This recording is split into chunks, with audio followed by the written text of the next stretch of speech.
Being courageous isn't exactly what you do, but rather an identity that you can cultivate.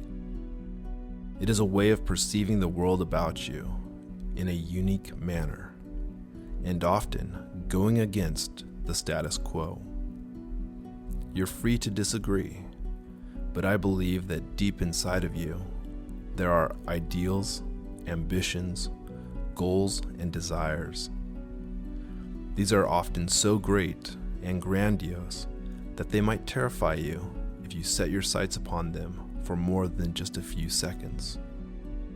So we tend to push them aside, but often to our disappointment, we measure our realities against them.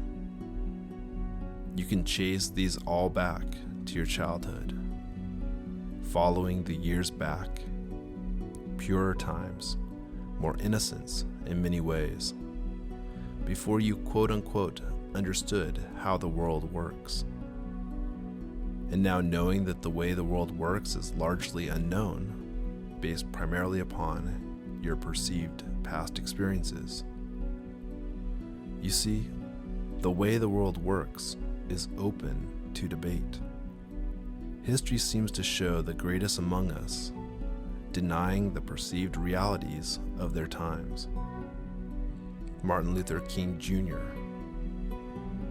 Mahatma Gandhi, Joan of Arc, Copernicus, Amelia Earhart, Napoleon, William Shakespeare, Marie Curie, Alexander the Great, Nikola Tesla, Leonardo da Vinci.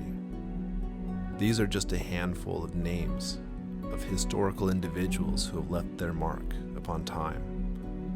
The uniting factor between each one is that they challenged the status quo.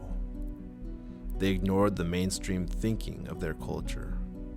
They courageously acted in the face of skepticism, ridicule, and even threats against their lives.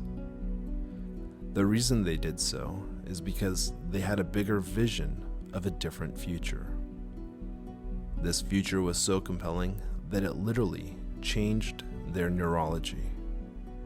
It changed the ways they individually reacted to fear and anxiety.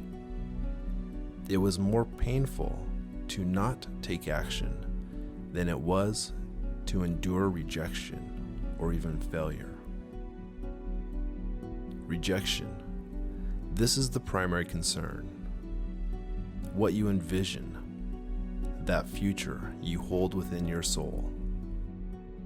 Follow it back to its origin. A combination of childhood daydreams, virtues, ideals, desires, and a way of being. In most cases, it is only being prevented by the anxiety of rejection and failure. Hypothetical, imagined future outcomes about the various ways you will not be accepted by society when you fail.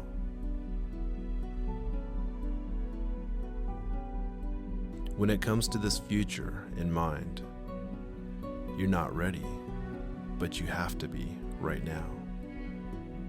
There's no way around it. You do it, or it haunts you. So let's engage